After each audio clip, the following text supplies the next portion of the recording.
Hey folks, welcome to PlayBranson, where you get to know Branson's entertainers better. My name is Chris Meyer. I'm going to be your host for today's show. And on today's show, we have Jay McFerrin. Now, Jay was on the show last year, but he's back this year to talk about some of the new stuff that is happening out at Shepherd of the Hills. So we look forward to hearing about that. Maybe you're in town watching the show. Did you know that Branson probably has more Christmas light drive-thrus per capita than just about anywhere in the country? And if you didn't know this, Branson is an amazing place to come at Christmas time if you're watching from home somewhere else. So just to let you guys know today, we have the Lights of Joy Christmas light drive-thru just north of the Sight and Sound Theater. All new displays this year. Cool video boards. You may want to check that one out. They're open from 5 to 11 every night. There's also a drive-thru over at the zoo. You can drive through the zoo at night, and they've got a lot of Christmas displays over there. Out at Shepherd of the Hills, they have the Trail of Lights. You can go and drive through the Trail of Lights. And then new this year, south of town, Big Cedar has a drive-through. I don't know a lot about it, but I've been told that they have a drive-through down there as well. So lots of different drive-throughs here in Branson. So if you haven't planned your Christmas trip, you still have time. We don't have much time left, but you can still come to Branson for Christmas time. We're going to be back in just a second with Jay McFerrin. Hang tight. There are so many things to do in Branson. You need help planning and booking all your fun. You need iBranson.com. You can find everything Branson has to offer from your computer, tablet, or cell phone. You can even buy tickets online or talk to one of their friendly Branson travel specialists. There's no sales pitches, no delivery fees, no service fees, and no waiting. It's fast and easy. Find your fun at iBranson.com. Do it all online or call 877-ENTERTAIN. That's 877-368-3782. iBranson.com.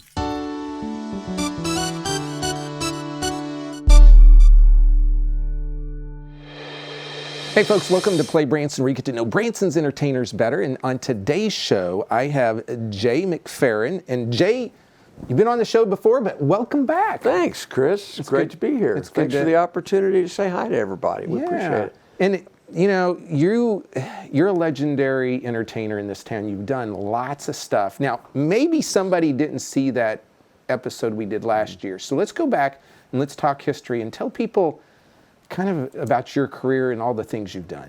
Well, okay. I first got into show business through radio. Radio was my first love, and that's why I came to this area to pursue a job in radio. And while I was doing that, I was going to college and decided to try for a summer job at Silver Dollar City. And that was in 1978. I got hired to be a street character, and then it went on for 35 years. It was quite a career. We had a wonderful time there. Did a little bit of everything. Was in a lot of shows, wrote a lot of different shows, directed shows, and so I kind of got my feet wet. My whole show business experience is Branson oriented. You know, and so I know, what I know is I know Branson, And you have like this wealth of information, like of the history of kind of entertainment in Branson. Well, I've been very fortunate here. I've been here in what I consider to be the golden era of that, and I've worked with some of the greats. I worked at Corn Crib Theater with Shad and Molly Heller, and I worked at Silver Dollar City during those years. With the Branson USA years, we did a 90-minute radio show live weekly with Jim Stafford and Empire Broadcasting, KTTS in Springfield at the time. And so that was in '92, and that was the year. That was the boom. Oh my gosh! And to meet and work with Willie and Merle Haggard and all those guys, it was just wonderful. And they are just wonderful people. Willie is an incredible person, just so fun to be around. Anyway, so I did that for a while, and then worked in Branson on the Strip at Grand Country. Worked for Jim Stafford for a year, all the time, and did Shepherd of the Hills too. When I was a kid, I was in Shepherd of the Hills for about 3 seasons. Did Buck Thompson out there. So I've been very, very blessed to really have a well-rounded experience of a lot of things with a lot of different people. And I've been, my life has been very blessed because I've been around a lot of very influential people in the community. No one more influential, in my opinion, than Lloyd Heller, Lloyd and AKA Shad and Molly. And a couple of years ago, I was able to take the Toby Show back to Shepherd of the Hills. Now, when I say back to Shepherd of the Hills, I'm referring to the fact that Lloyd was the very first shepherd in that pageant back in 1960. He was also very instrumental with negotiating the deal with the Trimbles to lease that property, very instrumental in writing it and finding the location on that property. So if it hadn't been for Lloyd and Shad, that production most likely wouldn't have happened there, or it wouldn't have happened in that timeline, let's put it that way. And so to be able to take the Toby Show, which was he and Molly's production, that was on the Strip at the Wilderness Settlement, to be able to take that and do it at Shepherd of the Hills and see Shad's name in lights at Shepherd of the Hills, it was very gratifying. And that was kind of a, would you call it a slapstick vaudeville style show? Well, it's the Toby Show is the jazz of American theater. It's an original American art form. It was basically repertory theater that started around the time of the American Revolution, traveling shows, and they had all sorts of elements that were in these shows. They traveled from town to town in a barn, or set up a big tent, or they'd be in a town hall or something like that. And the town would get involved in the production of these shows. They would hire kids to set up the chairs and all that types of things. That's what Shad did when he was a boy. That led to his interest in Toby shows. Anyway, Toby Show, in the middle of this repertory show, or this show, there was always a melodrama that ran with a theme or a plot that ran through it. And the main character in this plot was a character named Toby. And out west, he might have been a cowboy. Here, he was a hillbilly. Down south, or up north, he could have been a lumberjack. He took on regional identities. So that's what a Toby Show is. Yeah. So you got to do that for a season, and now you're still at Shepherd of the Hills. I am. And now you're doing some other new stuff. Right. Shepherd of the Hills, in the 62 years of its history, there's been 3 or 4 directors, and I was asked to come on and direct the show. The longtime director, Keith Thurman, who's synonymous with Shepherd of the Hills and synonymous with Branson history himself, retired, and so I stepped in and took that, and as well as all the other shows that we do. And so pretty busy, but it's been a very gratifying experience, and really I love doing the outdoor theater. It's wonderful. So when you were a kid, were you like, I'm going to be in the entertainment business? Did you have that mind thought when you were a young kid? Yeah, I did. I did plays. I did high school plays, and I took voice lessons when I was a kid, and I sang at weddings and funerals, and I sang in church, and but my main love, my first love, was radio, and I would like a lot of kids, listen to radio late at night and fall asleep and wake up to radio, and so I got up one Saturday morning and drove a short distance to Cape Girardeau and knocked on the door of a radio station. Of course, it being the weekend, there's nobody there but the jock. That's it. And this guy came to the door and opened the door and he said, "What do you want?" I said, "Can I come in and look around?" He said, "Sure." And that's what got it all started. He was nice enough to bring me in, and obviously he loved the art form. He loved the medium. He's so much himself. He was very excited to show me how all the things worked, and I was hooked. And so I bounced around and did radio here and there for a number of years in the Cape Girardeau area. Campus radio, KRCU, which through the years became NPR, but at the time I was involved, it was a 10-watt radio station, just a small little thing, and we had a ball. Lots of fun. Yeah. So your career's taken you on really a big variety of experiences. It has. And I didn't even know that you were now over the Shepherd of the Hills play, so that's new news to me, but I could have forgot it. Who knows? Who knows? Yeah. We're going to be back in just a second. We're going to talk about some of the shows that you can still catch at Shepherd of the Hills this Christmas season. So hang tight. We'll be right back.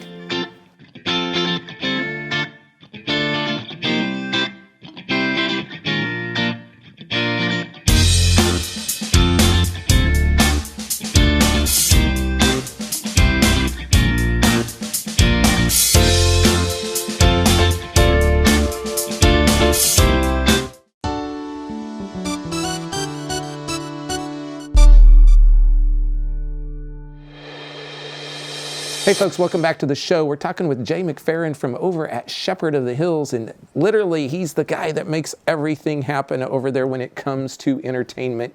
Now Jeff may not like that I'm saying that, but Jeff Johnson's the guy that makes it all happen. yeah, Jeff, we love you. Anyway, you've got a lot of shows still going on, and so let's talk about these different shows that people, they got to be quick because time's running out this year, but let's talk about some of the shows that are going on over there. Okay.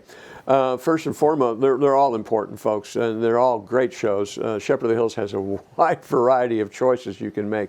Not to mention the North Pole Adventure, which is our walkthrough adventure for families and kids, and it's beautiful walking through the farm itself at night, decorated the way it is, and a visit with Santa Claus, and all the things that you think about, a cold, frosty evening, and hot chocolate, and all the things that happen outside with your family. It's a great experience. And the drive-through, too, as well. The Trail of Lights is nightly. But as far as being on stage in the Playhouse Theater, right now we're featuring A Christmas Story, which is the stage adaptation of everyone's favorite Christmas movie that's on every... in fact, I saw it the other night. I came home after the show and it turned on the television. It was on. I was surprised. It's the one with Melinda Dillon and the Ralphie Parker movie. And my mind just went blank. But Darren McGavin. So all those great stars. So that's the show that's going on right now. Stars Dan Embry, along with a cast of 7 incredible kids from Branson, and they are very, very talented. They come, many of them come from Jim Barber's program downtown at the old Owen Theater, and that's an incredible thing that he's doing with local theater during the year, and giving chances for folks to really whet their chops and get into the theater, and also to let the tourists see what we're doing. And so this show, this is the first time you guys have done this show. First time, yes. Yes, that's right. And it's A Christmas Story. It's a Tuesday, Thursday, Saturday night, and it's the story. It's got all the iconic things that you think of when you think of the movie. It's the Ralphie in the bunny suit and Flick getting his tongue stuck to the flagpole, and Randy, the little brother, with his arms because he's got so many clothes on. All those things. The Bumpus Hounds are in this, and they steal the turkey, and it's a lot of fun. It's a lot of fun. Audiences really respond well to it. They seem to really love it. Now they get a meal included with this? Yes. We're in the dinner show business. That's what we do. And every show that we offer at Shepherd of the Hills is a dinner show. On the heels of that, that's Tuesday, Thursday, Saturday, and Sunday, and also in that time slot, or on that same day, we also offer a Shepherd's Christmas Carol. Let me navigate around these names. A Shepherd's Christmas Carol, which is it's basically an adaptation of the Christmas Carol, the story of Scrooge. Only we substitute characters from the novel Shepherd of the Hills and from the stage play. And so it's its own original. It's very original. No one's going to be able to see this anywhere else. No, you're right. Thank you. You're right. So, folks, this is the only place in the world you can see this show. That's right. And it's great reviews. People love it. It's a lot of fun. It's a comedy, and it's also got a real handle on the true meaning of Christmas. And it's just it tugs your heartstrings. It's a good show. And then, of course, we have the Whodunit Hoedown, which is this is its 4th season, and it's as big and bright and beautiful as always. It's a very, very popular show. We're very happy with that, very blessed. The Christmas version of that. And then we have also the Great American Chuck Wagon Show, which is new this year. We've got 5 folks from Branson and a comedian, Mike Tilden. Mike is in the stable of stars that we have at Shepherd of the Hills. He does many of our shows, and it's very, very good. But if you like Chuck Wagon music, and it's cowboy type of show, and we cook the brisket, and it's all prepared right there. It's a Chuck Wagon meal, brisket and corn on the cob and beans and that type of thing. And it's wonderful. So somebody has to put all these shows together, and that's where you come in, because you're the guy that's producing all these, correct? Yeah. I direct them and write most of them, with the exception of A Christmas Story. a team of writers put together a Shepherd's Christmas Carol. And I came in on the end of that. I got it the year after it debuted, and basically together with the cast, we spruced it up in a couple spots and changed and tweaked a couple things, and it works real well. Yeah, that's what I do. It's a lot of fun. It's a lot of fun. I really enjoy it. It's I've been in this business a long time, since 1978. That is a long time. A long time, but it's very evident that this is where I was headed, and it's very gratifying for me to be able to kind of recognize that. It's like, well, hey, this is where I was headed all along, So here I am. I'm very blessed and very happy to be there. Yeah. And so, folks, if you haven't been out to Shepherd of the Hills in a while, over the last several years, new owners, they've put millions of dollars into the property, added lots of new attractions out there as well. So you guys now have the Copperhead coaster. Of course, you have zip lines, the Vigilante zip. I mean, there's so many things to do out there. Of course, the foundation of it all is the Shepherd of the Hills outdoor drama, which is based on the book. But it's been there, you said 62 years, and so that doesn't run at Christmas time, but they can see that again next year in 2023, right? They can, yes, of course. Yes, of course. And all of our shows that we've mentioned so far are slated to be back. Christmas Story, Christmas Carol, Whodunit Hoedown. We have another show that's in mothballs right now called The Funny Farm. It'll be back running the first week in January. It comes back and takes that time slot after we've shut down Christmas. And we've also got a couple new things on the drawing board too. Another experience in the outdoor theater that we're going to kind of break ground on this coming year. So we're getting a little preview. He's salting you guys with there's something coming. And a new outdoor production at Christmas time as well next year. Oh, wow. Yeah. So lots of things coming up. We always like new. We always like to highlight new. And so, folks, A Christmas Story out at Shepherd of the Hills in the Playhouse Theater is new. And these all include a meal, so you can have a dinner. And here's the thing is you may be sitting at home and you're like, I've got family coming in. I really don't want to cook for them. Like, take them to a dinner show and have some fun, because these are great shows. They're fun. Lots of fun. The Whodunit Hoedown, I crack up every night. And when I for a couple of years, I was in on the production of it on a nightly basis. And this year, not so much, but man, I love watching those comics work. They're just the best comedians in town. I kid you not. It's like the Whodunit Hoedown is it's like seeing a live version of the Carol Burnett show, for you that remember the Carol Burnett show. Yeah. Well, and you mentioned Dan Embry. And so you guys can go back in our archives, but we have interviewed Dan on a previous show. So once again, legendary entertainer in Branson, in my opinion. He heads up the stable of stars that we have at Shepherd of the Hills. He takes a front row. He takes a real leadership role there as well with the young performers, which is those kids that are in there in that show now, and some of the younger performers that have come along in the last few years. You can't get that experience anywhere else but with working with a guy like that, and with Dana, his wife, Mike Tilden is there, and we just have a whole stable of people that are wonderful. Well, Jay, we appreciate all you do for our community. And folks, go see these shows that Jay's talked about out at Shepherd of the Hills. We'll be back in just a moment to wrap the show up. The Christmas season is a perfect time for family traditions. Branson's Lights of Joy, Branson's all-LED Christmas display drive-thru, is a great way to create those lasting Christmas memories. Discover over 250 Christmas displays in an amazing drive-thru tunnel with state-of-the-art lighting. Branson's Lights of Joy is located just north of Sight and Sound Theater on Expressway Lane, open nightly through January 2nd. Santa loves these lights and will be there on select nights. Visit lightsofjoydrivethru.com for more info and to book online.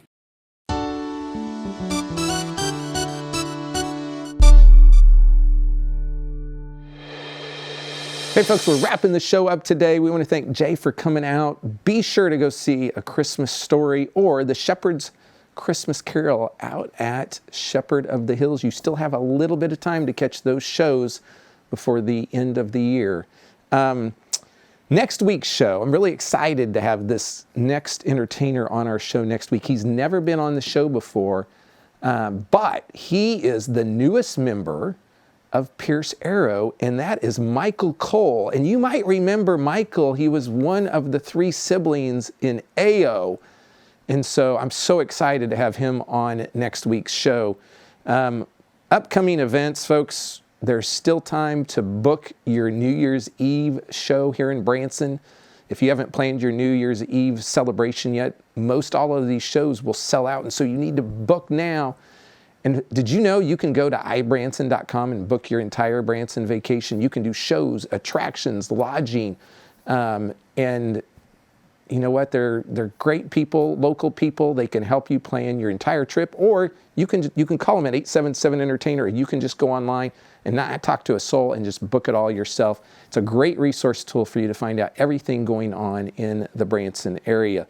So talking about New Year's Eve, we've got shows over at Clay Cooper's, the Clay Goods, Jamboree, Grand Jubilee's got a show, Hamner's New Year's Eve Fiesta Party, the Hughes Brothers New Year's Eve Party Show, Rockin' New Year's Eve Bash at the Nashville Roadhouse Live. Those are just some of the shows going on. There's a lot more going on that weekend and that day. And then, by the way, the Branson community has decided to say we're going to try and stay open longer until January 7th. And so some shows are going on. There's going to be some attractions open after December 31st. So some of that will be limited engagements and there'll be less open, but you don't have to go home December 31st. You can stick around Branson and do outdoor activities, shopping, shows, those type of things as well through January 7th of Ozark Mountain Christmas. So we'll be back next week with more Play Branson.